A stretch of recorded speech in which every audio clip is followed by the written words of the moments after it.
품꾼의 하나로 보소서. 아들의 고백을 중심으로 해서 말씀을 드리겠습니다. 21세기 최고의 영성가, 헨리 나우엔이라고 하는 사람이라고 하는 분들이 많습니다. 이분이 영적으로 탈진 상태에 빠져 몹시 힘이 들었을 때 그가 어떤 순간 그림 한 폭 바라보는 순간 하나님의 은혜를 받고 힘을 얻고 도전을 받는 그런 은혜가 있었다고 하는 것입니다. 누구의 어떤 그림일까 궁금하시죠? 렘브란트가 그린 탕자의 귀향이라는 유명한 그림, 그 그림을 바라보는 순간 은혜가 회복됐다는 그런 말씀을 제가 들었습니다. 저는 레닌그라드 페테르부르크라고 지금 이름 부르는 그곳에 가서 원작품을 한번 본 적이 있습니다. 참 그림에서 눈이 떨어지지 않고 계속해서 보고 싶은 그런 그림이었었습니다. 모든 것을 잃어버리고 돌아와 무릎을 꿇은 아들의 등에 아버지가 손을 얹고 영접하는 그림입니다. 그 그림을 보는 순간 나우에는 엄청난 충격을 받았던 것입니다. 그런 그림을 통해서 탕자가 되는 경험을 체험했습니다. 아버지 품에 머리를 기대어 안식을 얻는 탕자를 보면서 안식과 평화를 얻을 수 있는 곳은 오직 아버지 품밖에 없음을 깨닫게 된 것입니다. 여러분, 우리가 외롭고 세상 생활에 지치고 힘들 때 어느 품인가 들어가고 싶어요. 어머니의 품 많이 찾죠? 아내의 품, 남편의 품, 여러 품을 우리가 찾지만은 우리의 갈급한 심령을 충분하게 채워주지는 못합니다. 아버지, 그 아버지의 품 안에 안길 때 그 하나님 아버지가 우리를 드디어 안식을 얻게 하고 우리에게 참 쉼을 허락해 준다 하는 것. 오늘 이 그림이 렘브란트의 그림입니다. 또 자신이 이제는 큰아들이라고 생각해 본 적이 없었는데 탕자의 큰아들 맏아들이 되는 체험을 하게 되었다고 합니다. 아버지의 명을 어긴 일이 없다던 맏아들처럼 모범적 인생을 살았습니다. 그러나 그림 앞에서 나우에는 자신의 다른 면을 보았던 것입니다. 자신 속에 깊이 감춰져 있는 질투심, 분노, 성급함, 완고함, 무뚝뚝함, 자기만 옳다고 생각하는 독선을 바라본 것입니다. 비록 작은 아들처럼 집을 뛰쳐나간 일은 없지만 그에 못지않은 탕자가 바로 자신이라는 사실을 깨달았습니다. 맏아들의 모습은 예수를 십자가에 넘겨준 유대인의 모습일 뿐만 아니라 우리의 모습이기도 하는 것입니다. 나우에는 그림을 통해 받은 영감으로 탕자의 귀환이라는 책을 저술했습니다. 그리고 하버드 대학의 교수직을 버리고 품꾼 의식을 가지고 캐나다 라시르 장애인 공동체에 들어가 정신박약 장애인들을 돌보는 사역에 그의 남은 생애를 다 드렸다고 하는 것입니다. 아버지와 자식, 이건 정말로 떼어낼 수 없는 관계입니다. 이 탕자는 관계를 무시하고 자신에게 돌아올 분기신 소유에만 관심을 가지는 의식이 탕자의 사고방식이었습니다. 마음에 하나님 두기를 싫어하고 소유하는 일에 관심을 가지게 되었습니다. 우리의 모습이 하나님과 관계보다 하나님을 통해서 오는 소유, 즉 축복, 명예, 권리, 이것에 관심을 가지고 사는 것은 오늘 우리가 탕자의식을 가지고 살고 있다, 이렇게 말할 수 있습니다. 하나님을 통해 주어지는 소유보다 하나님과의 관계가 더 중요함을 인식하는 여러분들 될 수 있기를 간절히 축원합니다. 탕자는 아버지와의 관계보다 소유를 중시한 결과 돼지가 먹는 지엄 열매조차 먹지 못하는 처참한 지경에 떨어지게 되었습니다. 돈을 좋아해서 돈을 찾았지만 그는 가난에 떨어지고 또 떨어져서 돼지도 못 먹는 쥐엄나무 열매를 먹게 됐습니다. 여러분, 물질을 우리가 찾고 구하지만 그것이 우리를 더 가난하게 할 수 있어요.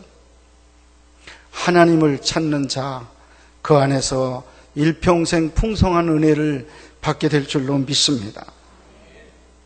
본문 18절 하반절에 나를 품꾼의 하나로 보소서, 이렇게 고백하고 있습니다. 분깃이라는 소유로부터 품꾼이라는 관계로 전환되고 있는 탕자의 모습을 발견하게 됩니다. 비록 아버지와 자식이라는 참 좋은 관계는 이제는 더 이상 바라볼 수 없었어요. 그러나 그 아버지를 주인으로 하고 내가 품꾼으로라도 관계를 맺고 살았으면 좋겠습니다 하고 아버지 앞에 가난한 그런 애침을 갖게 될 때 그 아버지는 그에게 참된 안식을 줄 수 있었다 하는 것입니다. 품꾼의 하나로 보아주소서. 이 모습은 어떠한 모습인가? 이 모습을 가질 때 아버지로부터 참 안식과 위로를 얻었는데 그 품꾼의 하나, 오늘 우리들이 사모해야 될 것입니다. 첫째는 지금보다 더 낮아진 모습이 품꾼의 하나로라고 하는 말을 하게 된 것입니다. 본문 17절 이에 스스로 돌이켜 가로되 내 아버지에게는 양식이 풍족한 품꾼이 얼마나 많은고 나는 여기서 줄여주는구나. 탕자는 자신이 당한 고난을 통해 더 낮아졌습니다. 아버지를 향해 분깃을 달라며 버릇없이 굴던 모습이 사라졌습니다. 어려움을 당함으로 낮아진 것입니다.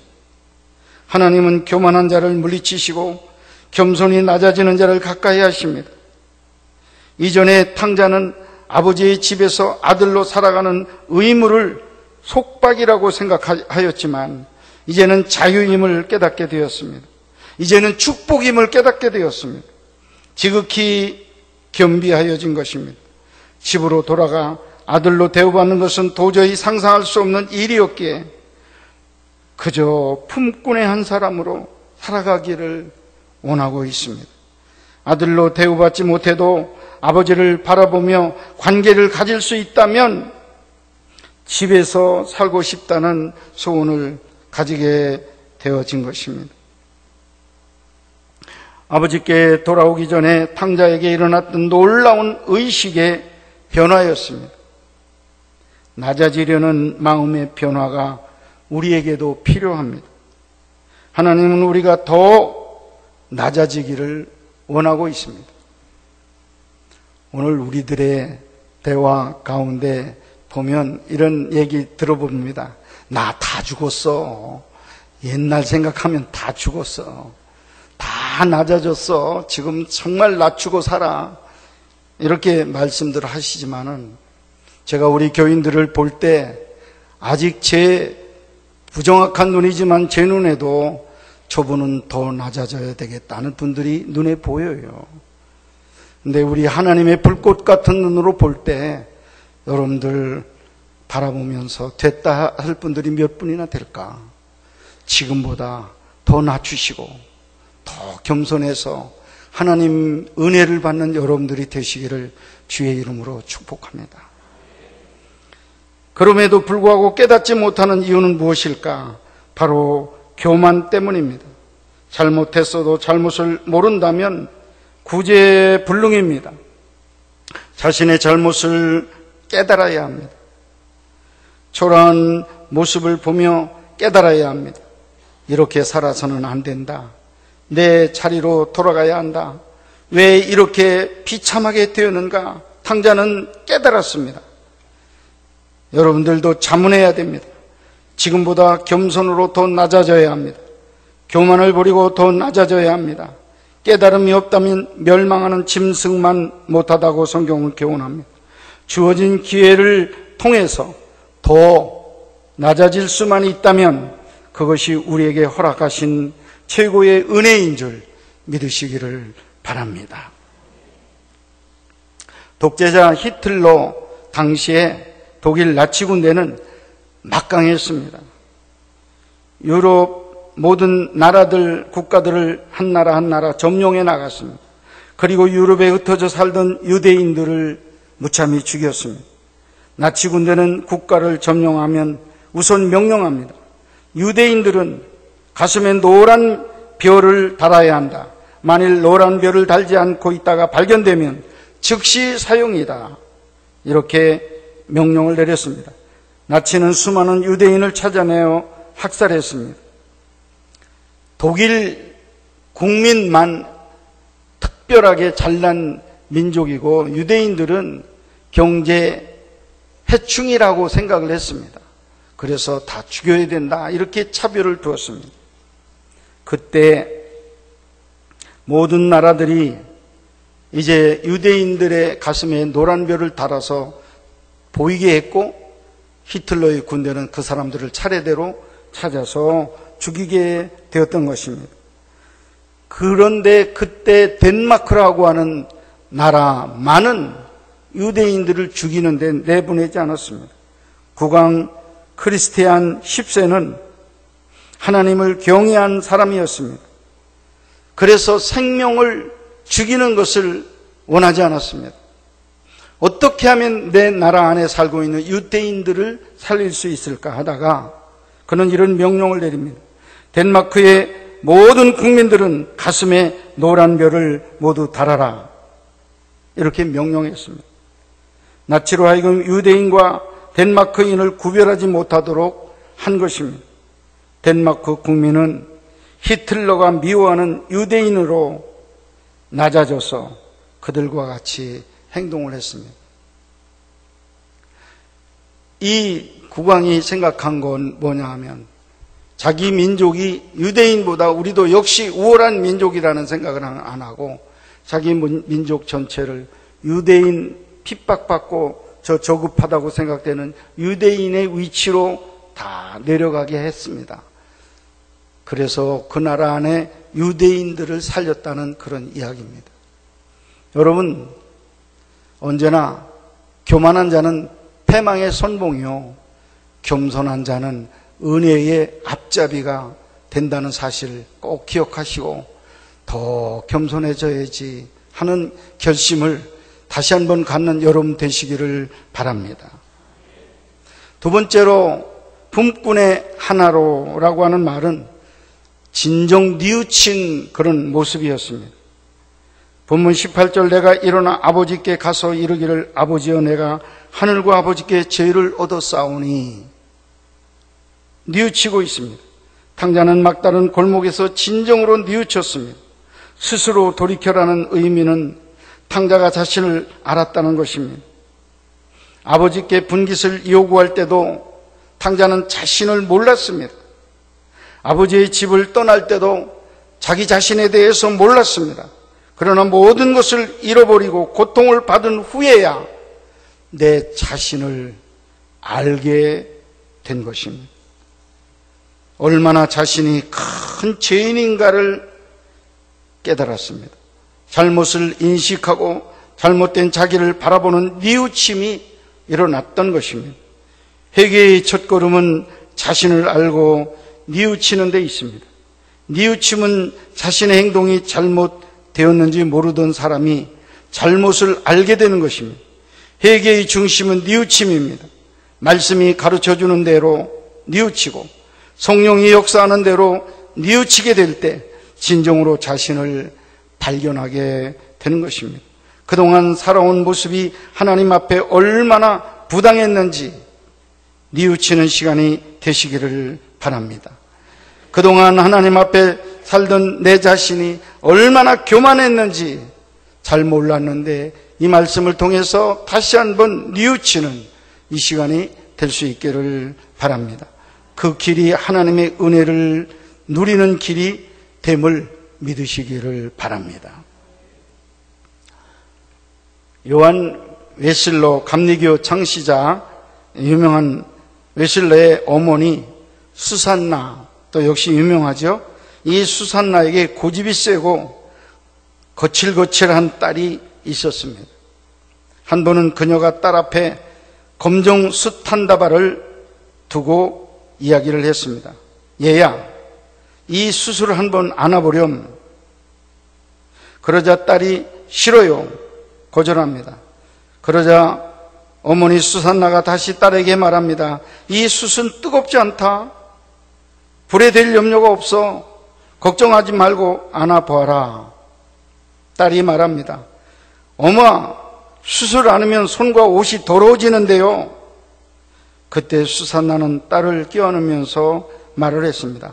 사랑하는 딸아, 내 행동도 마찬가지다. 너의 잘못된 행동이 너에게 화상을 입히지는 않겠지만 내 영혼을 더럽게 만든단다. 잘못된 생활을 하면서도 대수롭지 않게 여기면 결국 자신도 모르는 사이에 영혼이 좀먹어 들어가게 된다는 교훈을 준 것입니다. 여러분, 어떤 분들 내가 지금 말씀에서 벗어나서 살고 있지만은 이렇게 사는 사람 우리 교회 안에 많이 있어. 나 혼자만인가? 또 이런 죄도 안 짓고 어떻게 살아? 대수롭게 여깁니다. 대수롭게 여겨요. 그래서 반복해서 마음에 꺼리낌은 있지만 반복해서 죄를 그냥 짓고 있습니다. 여러분, 그게 활을 타는 숯덩어리가 되어 내 몸을 불태우지는 않을 겁니다. 식어진 숯이기 때문에. 그러나 그 숯이 몸을 더럽히고 손을 더럽히는 것처럼 알도 못하는 사이에 여러분 반복되는 그 죄 속에서 여러분 심령은 날마다 좀이 먹고 더러워지고 추악해지고 점점 쇠퇴된 이런 영혼이 된다는 걸 여러분이 깨닫고 뉘우쳐서 여러분 작은 일, 작은 범죄라 할지라도 뉘우치고 손을 털고 깨끗이 씻어내는 여러분들 될 수 있기를 주님의 이름으로 축복합니다. 마지막으로 진정 돌이킨 모습입니다. 오늘 본문 19절 지금부터는 아버지의 아들이라 일컬음을 감당치 못하게 했나 나를 품꾼의 하나로 보소서 하리라 하고 이에 일어나서 아버지께로 돌아가니라. 여러분, 회개라고 하는 해자는 뉘우칠 해자 아닙니까? 개자는 바꿀 개자입니다. 뉘우침으로 끝나면 완전한 회개가 아니에요. 회만 한 거예요. 개가 있어야 됩니다. 180도로 가던 방향이 돌아서야 됩니다. 끊어져야 돼요. 끊을 건 끊어줘야 되고 동으로 가던 서로 다 이제는 발걸음이 옮겨져야 되고 방향이 전환돼야 됩니다. 오늘 탕자는 가던 발걸음에서 180도 돌아켜서 이제는 아버지 품을 향해서 돌아섰습니다. 은혜를 향해서 돌아서는 여러분들 될 수 있기를 바랍니다. 잘못을 뉘우친다고 해결되는 것은 아닙니다. 방향을 전환하여 아버지 집으로 돌아서야 되는 것입니다. 주인 노릇을 포기하시기를 바랍니다. 내 마음에, 내 인생의 참 주인은 나였습니다. 내가 원하는 대로 살았어요. 내가 말하고 싶으면 말하고, 내가 가고 싶으면 가고, 내가 먹고 싶은 걸 먹었습니다. 내 인생을 조절하고 인도하던 것은 나였습니다. 그러나 그것 내려놓아야 됩니다. 내 인생의 참 주인이 예수님이 되셔야 되고 성령님이 되어야 성령 충만한 주의 종들이 될 수 있을 줄로 믿습니다.